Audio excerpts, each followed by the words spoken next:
Kita berdoa. Bapa kami yang bertakhta di dalam kerajaan surga, Allah yang kami percaya di dalam Tuhan Yesus Kristus. Kami anak-anak-Mu ada di hadapan-Mu dan ingin mendengarkan firman-Mu. Engkau berbicara kepada kami sebagai wujud cinta kasih-Mu kepada kami, agar hidup kami makin berkenan kepada Tuhan, semakin serupa dengan Kristus. Berbicaralah, kami siap untuk mendengarkan. Di dalam nama Tuhan Yesus Kristus kami berdoa. Amin. Persilakan duduk.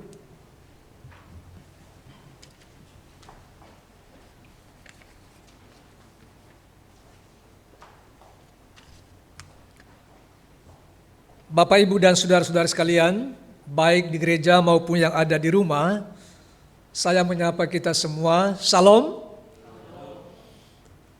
Kita bersyukur dan kita merasa bahagia Tuhan pelihara kita sehingga kita bisa beribadah pada hari ini. Tema khotbah pada minggu ketiga bulan Juni ini adalah bertekun dalam doa. Marilah kita membacakan firman Allah yang terdapat di dalam Kisah Para Rasul pasal 1 ayat 12 sampai 14.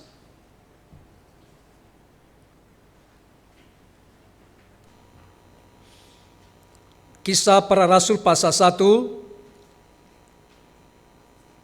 ayat 12 sampai 14. Saya mengajak kita membacakannya secara bersama-sama. Rasul-rasul menanti-nanti. 2-3. Maka kembalilah rasul-rasul itu ke Yerusalem dari bukit yang disebut Bukit Zaitun, yang hanya seperjalanan sabat jauhnya dari Yerusalem. Setelah mereka tiba di kota, naiklah mereka ke ruang atas, tempat mereka menumpang. Mereka itu ialah Petrus dan Yohanes, Yakobus dan Andreas, Filipus dan Thomas, Bartolomeus dan Matius, Yakobus bin Alfeus, dan Simon orang Zelot, dan Yudas bin Yakobus. Mereka semua bertekun dengan sehati dalam doa bersama-sama dengan beberapa perempuan serta Maria ibu Yesus dan dengan saudara-saudara Yesus. Saudara-saudara yang saya kasih dalam Tuhan, sebagai orang Kristen ada beberapa kegiatan khusus kita. Kita beribadah seperti ini. Kita baca Alkitab, kita berdoa, dan hari ini adalah masalah doa. Bertekun dalam doa. Doa adalah salah satu kegiatan kita, orang Kristen. Bahkan semua orang. Bagaimana sifat doa kita? Hari ini kita dituntun untuk bertekun melakukan kegiatan doa itu. Tekun artinya setia, sabar, tetap, terus menerus, tanpa berhenti. Apapun yang terjadi, dia akan tetap tekun berdoa. Dia akan tetap setia. Pada minggu yang lalu kita mendengarkan tentang penginjilan. Sama seperti itu, penginjilan, beritakan Injil, menjadi saksi, itu bukan pilihan bagi orang Kristen. Tapi suatu kewajiban, suatu keharusan. Berdoa bukan pilihan. Tapi suatu keharusan.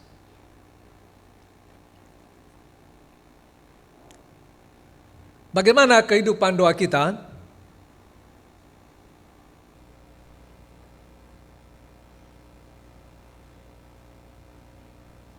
Saya percaya sekali bahwa setiap kita bisa berdoa. Pasti bisa berdoa. Hanya saja, ya mungkin tidak semua kalau disuruh ke depan mau berdoa. Entah malu, entah apa. Tapi yang pasti bisa berdoa.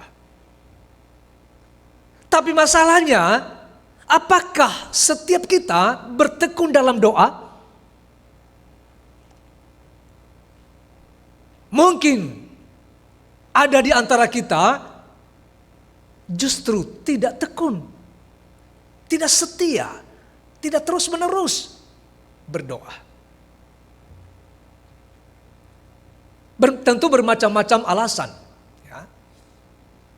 Doa kita, bagaimana kehidupan doa kita? Ada yang berdoa sekedar absen. Ya, sekedar berdoalah. Ada yang terburu-buru.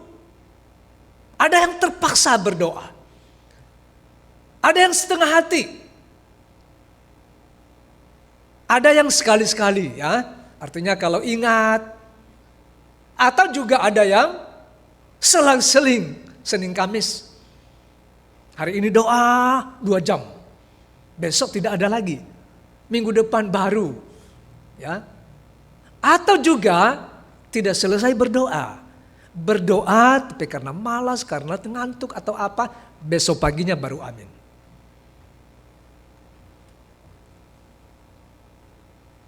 Sikap kita berdoa macam-macam. Ada yang duduk, ya silakan saja berdoa. Kita berdoa dengan duduk. Entah bagaimana tangan kita. Atau berlutut. Ada di samping kursi, di samping tempat tidur. Ada juga dengan berdiri. Nah, macam-macam juga. Ketika kita berdoa, ada yang lipat tangan di depan, ada yang di belakang, ada yang menadahkan tangan. Macam-macam. Ada juga yang buka mata. Ada juga yang tutup mata. Bahkan ada yang berdoa dalam keadaan terbaring. Nah, semua itu bisa saja. Tidak salah. Cuma bagaimana sikap kita berkata-kata kepada Allah. Itu akan menentukan.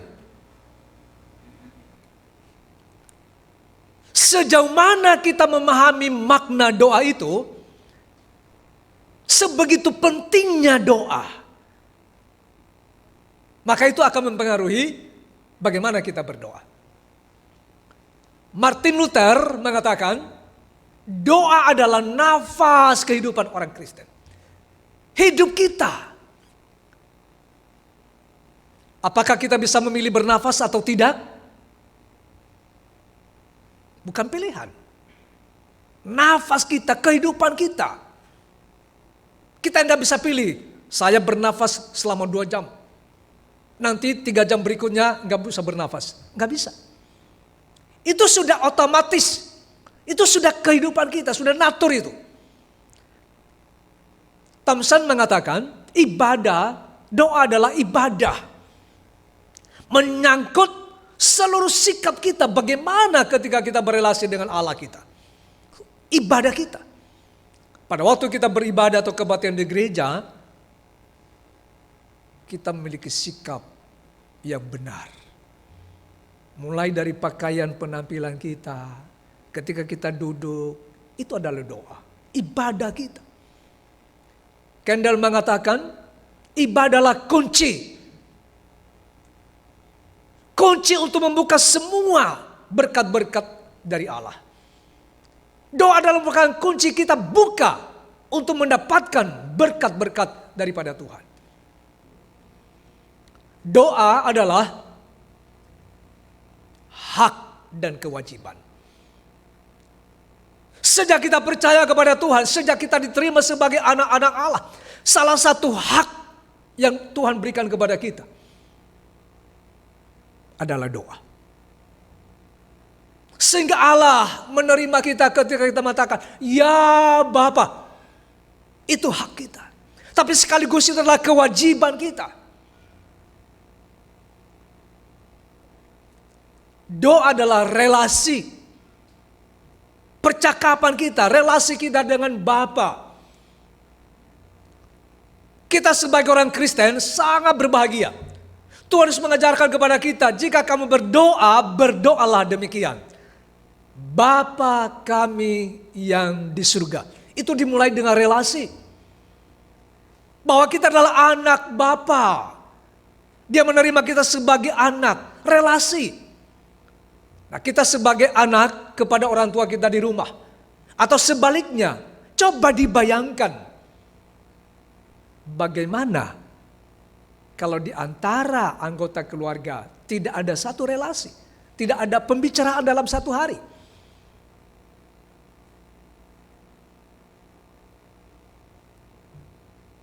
Dan doa adalah pelayanan. Ketika kita menyampaikan doa, ada doa syafaat dalam gereja kita. Kita melayani Allah di dalam doa kita. Kita melayani saudara-saudara kita dengan berdoa untuk mereka. Kita mendoakan seluruh kegiatan penginjilan. Masa depan gereja, itu adalah pelayanan.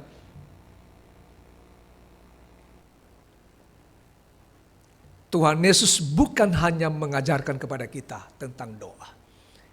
Tetapi bagi Yesus sebagai Tuhan dan Guru Agung kita, Ia mengajarkan kita dan Ia menjadikan itu sebagai teladan. Seluruh kehidupannya ditandai dengan doa. Alkitab mengatakan, Yesus setiap pagi buta, sebelum orang bangun dia sudah berdoa. Dia sudah pergi ke sebuah taman. Itu dia biasakan, dia tekun berdoa. Kenapa?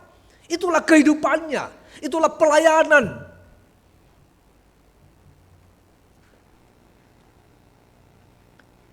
Perikop 3 ayat tadi yang telah kita bacakan.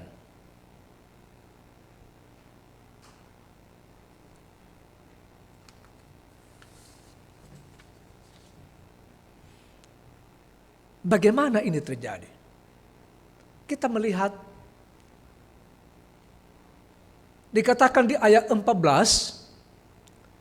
mereka semua bertekun dengan sehati dalam doa bersama-sama. Mereka semua berdoa dengan sehati dalam doa bersama-sama. Mereka melakukan kegiatan itu dengan bertekun, dengan sehati, dan melakukannya dengan bersama-sama. Tekun berdoa. Siapa-siapa mereka ini? Di situ ada 3 kelompok. Yaitu ke-11 murid, ke-11 rasul. Tidak ada Yudas Iskariot. Kemudian perempuan-perempuan, beberapa perempuan. Ya, siapa mereka? Ya mungkin termasuk saja Maria Magdalena. Yang sejak Yesus disalibkan, dibangkit, Maria Magdalena selalu bersama-sama dengan perempuan. Dan ketiga, saudara-saudara Yesus. Ada saudara kandung Yesus, ada adik-adiknya. Dan bisa saja juga yang lain adalah sahabat-sahabat. Orang percaya yang lain. Jadi cukup banyak mereka. Kapan ini terjadi? Nah, kita melihat di dalam gambar itu, ada waktu Yesus disalibkan. Kemudian 3 hari kemudian Yesus bangkit. Dan antara kebangkitan dengan kenaikan Yesus ada 40 hari di situ. Nah, kejadiannya setelah Yesus naik ke surga, mereka ada di situ. Mereka menyaksikan Yesus terangkat ke surga. Dan setelah Yesus naik ke surga, mereka kembali ke Yerusalem. Di tempat mereka menumpang. Inilah mereka. Jadi kejadian ini menggambarkan gereja Tuhan. 11 rasul ada keluarga Yesus, ada perempuan-perempuan, orang-orang percaya. Pentakosta masih belum, 10 hari. Tapi mereka sudah bertekun. Mereka sudah setia melakukan kegiatan ini. Kenapa? Kalau kita baca di Kisah Para Rasul pasal 1 ayat 4, Yesus memang sudah berpesan sebelumnya. Pada suatu hari ketika ia makan bersama-sama dengan mereka, ia melarang mereka meninggalkan Yerusalem dan menyuruh mereka tinggal di situ menantikan janji Bapa. Yang demikian katanya, telah kamu dengar daripadaku, sebab Yohanes membaptis dengan air, tetapi tidak lama lagi kamu akan dibaptis dengan Roh Kudus. Ini yang mereka tunggu-tunggu. Pentakosta belum. Tapi ini mereka ingat, mereka lakukan ini, tidak akan meninggalkan Yerusalem. Mereka tetap setia. Dan apalagi yang membuat mereka bertekun dalam doa ini. 3 hal penting dalam peristiwa ini. Salib Kristus, kematian Yesus telah menggerakkan mereka. Telah menjadi motivasi bagi mereka. Mereka bertekun berdoa. Yesus bangkit, kebangkitan Kristus telah memberikan semangat baru kepada mereka. Tidak lain, mereka terus berdoa. Dan peristiwa terakhir yang mereka saksikan hari itu, Yesus naik ke surga. Luar biasa bukan? Suatu peristiwa yang mereka saksikan dengan mata kepala sendiri. Mereka penuh dengan sukacita, penuh dengan kuasa, penuh dengan pengharapan. Mereka pulang dengan penuh sukacita. Mereka langsung naik ke ruang atas. Mereka berkumpul, mereka bertekun dengan sehati. Nah saudara-saudara, bertekun dengan sehati. Kadang-kadang ada orang, ada kelompok yang bertekun dengan sehati tetapi tidak bersama-sama. Tapi ini mereka tekun sehati dan bersama-sama. Ini adalah gereja.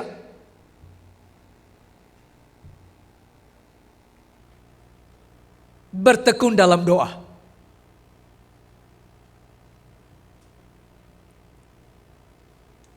Adalah tanda sadar diri. Orang yang berdoa, orang yang setiap berdoa adalah kesadaran dirinya bahwa ia, siapa dia?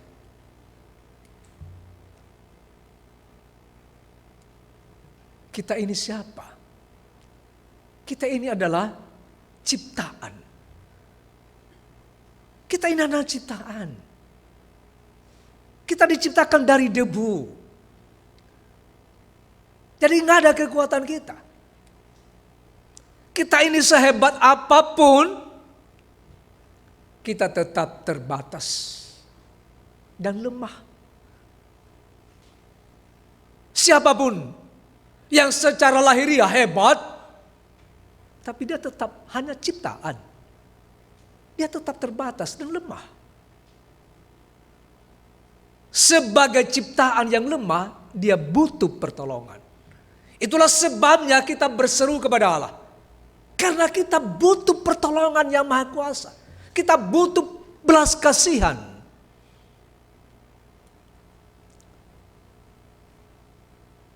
Pada Matius pasal 8, diceritakan di sana, ada seorang perwira Romawi. Hambanya sakit keras. Tapi sekalipun demikian, ia tetap datang kepada Tuhan, ia mencari Tuhan. Dan memohon, tolonglah, hambaku itu sakit keras. Apa yang kurang bagi perwira Romawi ini? Dia mampu dari segi uang, dia punya kuasa. Tapi ia sadar siapa dia. Ia tetap butuh pertolongan Tuhan. Ia mencari Tuhan. Dan Tuhan mengatakan, baik, aku akan pergi ke sana.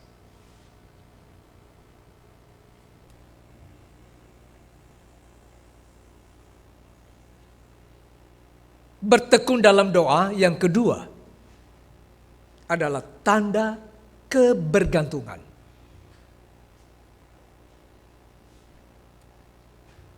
Tanda penyerahan diri, penyerahan total.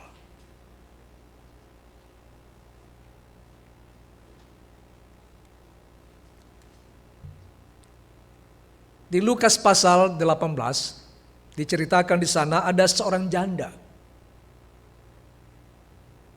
Terus menerus ia datang kepada hakim yang lalim. Bagaimana reaksi hakim itu? Dikatakan beberapa kali hakim itu menolak, tidak membela, atau mungkin tidak diajukan. Tetapi janda ini dengan penuh iman, dengan penuh kepercayaan, ia tidak pergi kepada yang lain. Ia tahu hakim ini sekalipun jahat, dia yang berkuasa, dia yang berhak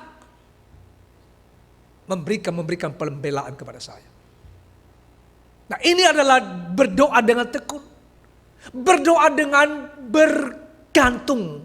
Mempercayakan hidupnya.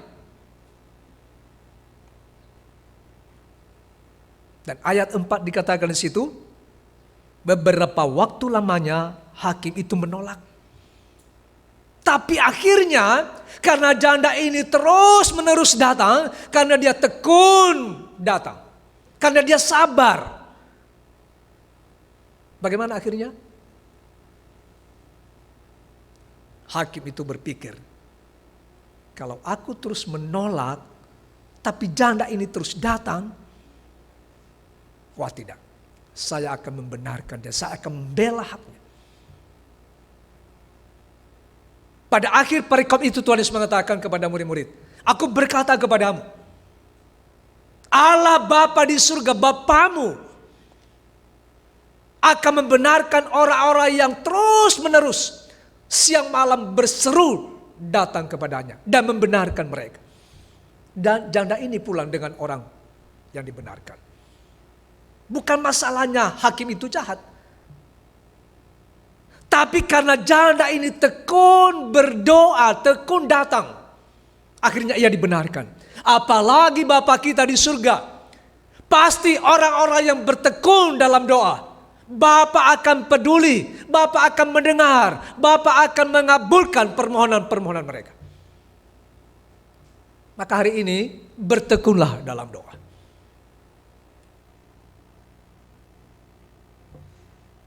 Yang ketiga, bertekun dalam doa artinya tanda kemenangan. Kita lihat tadi pada janda itu. Karena ia melakukan doanya dengan tekun, akhirnya apa? Ia dibenarkan.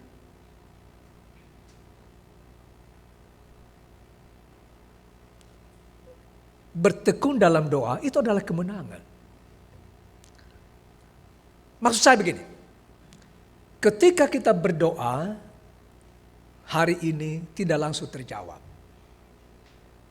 Kita terus berdoa untuk tentang sesuatu hal. Berulang kali, berminggu-minggu, berbulan-bulan kita doakan. Belum ada tanda-tanda. Maka mungkin 1 tahun, sepertinya belum terjawab. Bagaimana? Nah, dikala itu kita tergoncang. Ya sudah, malas. Mungkin Tuhan tidak kabulkan, atau Tuhan tidak dengar doa. Macam-macamlah dalam pikiran kita. Tapi seorang yang terus bertekun dalam doa, apapun jawaban, ia tetap melakukan kegiatan doa itu dengan tekun, dengan setia. Itulah kemenangan. Tahan banting, ditolak, tidak didengar, tapi terus tekun, terus tekun.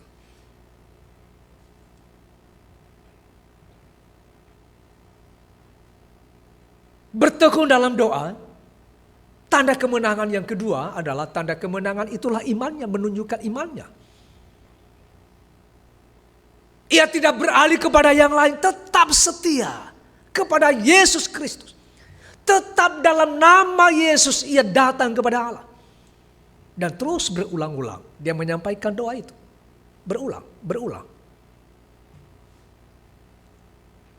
Nah, dalam kehidupan kita, dalam hal kesehatan, dalam hidup rumah tangga, dalam pekerjaan kita, banyak hal yang kita doakan bahkan berulang-ulang. Jangan berhenti saudara. Teruslah berdoa. Jangan bosan. Jangan bimbang. Lakukan kegiatan doa itu dengan tekun, dengan setia. Walaupun seolah-olah hari ini belum terjawab. Bertekunlah dalam doa.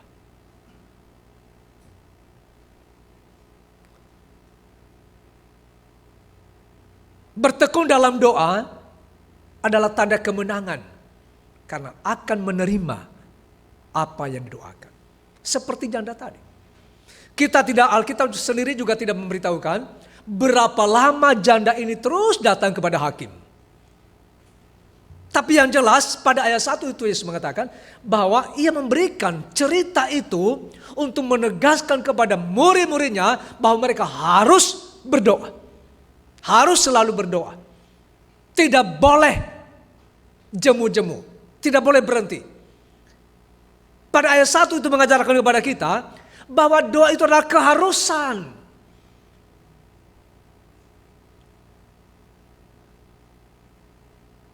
Kita berdoa karena kita percaya bahwa apa yang kita doakan kita akan terima. Saya pikir itulah yang dilakukan oleh janda ini. Apa itu juga yang dilakukan oleh perwira Romawi ini. Dia datang kepada Tuhan, dia terus percaya kepada Tuhan.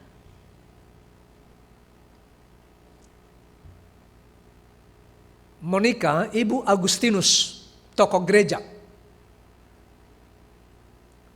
Agustinus ini sejak remaja sudah nampak dia begitu pintar. Karena pintarnya, dia membaca banyak buku, dia ilmunya cukup tinggi, akhirnya dia menjadi ateis. Dia tidak percaya kepada Tuhan. Dan ia terlibat dalam banyak kenakalan-kenakalan remaja. Sampai semua dosa-dosa itu dia lakukan.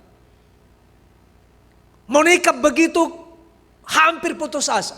Tapi ia hanya berseru kepada Tuhan. Dia hanya mohon belas kasihan Tuhan. Ia mendoakan Agustinus.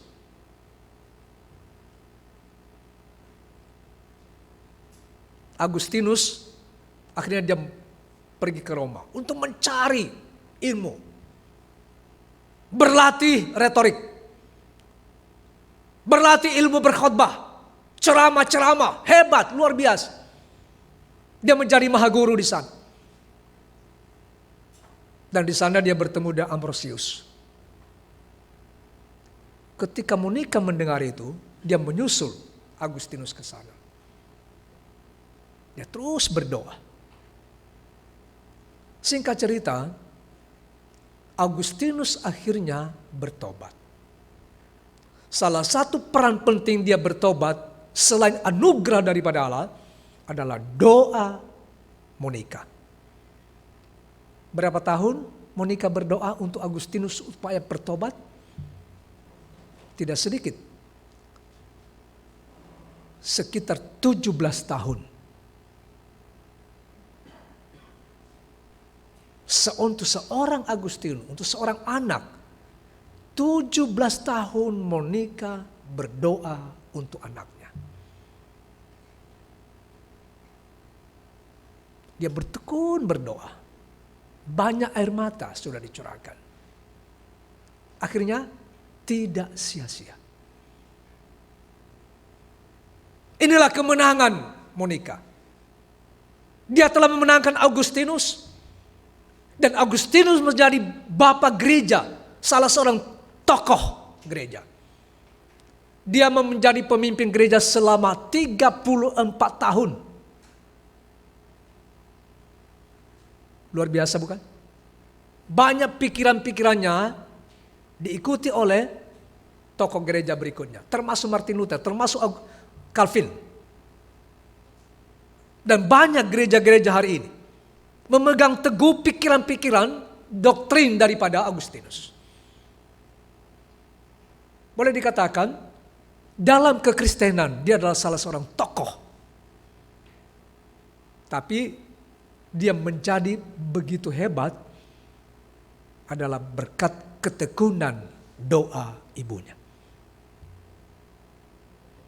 Bapak, Ibu, dan saudara-saudara sekalian, 3 poin ini yang menuntun kita bertekunlah dalam doa.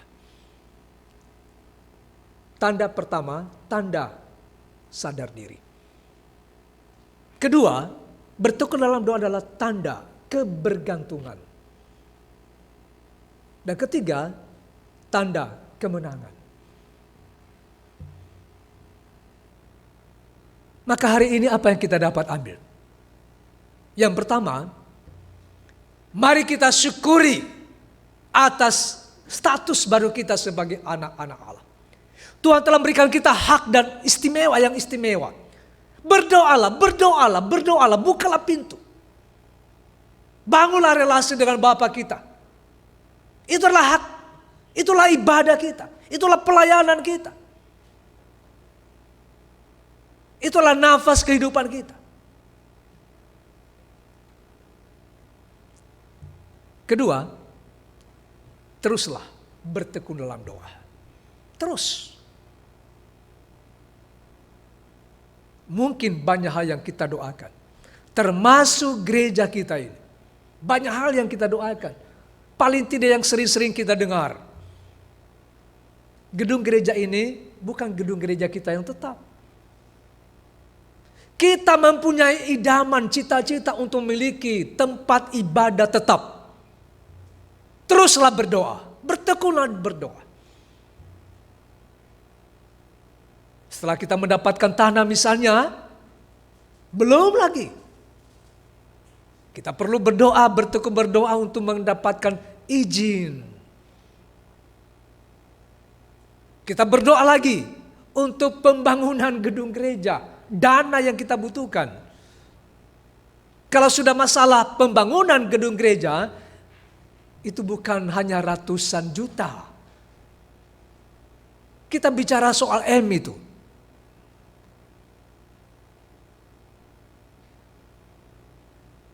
Nah, kita dibutuhkan di sini dalam pengembangan gereja ini.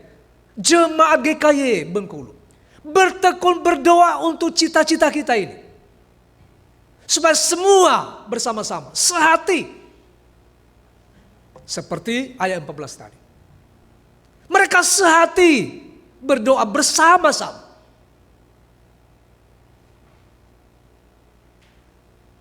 Kami bersyukur sudah sekitar 7 bulan lebih kami ada di Bengkulu ini. Dan besok kami pulang kembali ke Jakarta. Sekalipun demikian, kita tetap satu. Mungkin banyak hal kita tidak bisa buat apa-apa. Tapi doa kita bisa melakukannya dimanapun kita berada. Kita bisa saling mendukung dalam doa. Kami pun di sana akan tetap berdoa untuk GKY Bengkulu.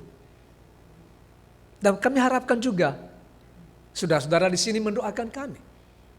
Agar dimanapun kami berada, kita saling menguatkan. Kita saling mendoakan. Di dalam kasih Tuhan, dalam iman kita kepada Kristus, dalam doa. Kita tetap satu. Mari kita nantikan dengan sukacita buah dari ketekunan berdoa.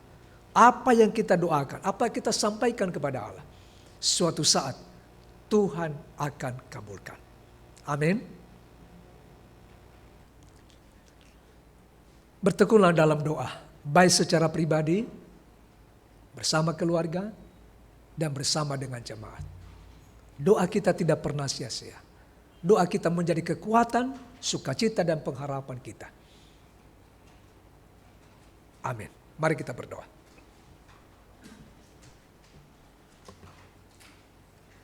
Bapa kami di surga, Engkau mengajarkan kami hari ini, sama seperti Tuhan, doa adalah kehidupannya. Relasi dengan Bapa itu adalah hak dan kewajiban kami. Itu adalah ibadah kami, pelayanan kami. Tuhan tolong teguhkanlah jemaat GKI Bengkulu, supaya mereka memulai doa itu dengan tekun, baik pergumulan mereka pribadi, rencana-rencana, dan bersama dengan keluarga, bersama dengan jemaat. Kuatkan mereka lah dengan Roh Kudus, sehingga mereka mampu tetap setia bertekun dalam doa. Karena doa kami tidak pernah sia-sia. Suatu saat Engkau akan kabulkan. Terima kasih. Di dalam nama Tuhan Yesus Kristus kami berdoa. Amin.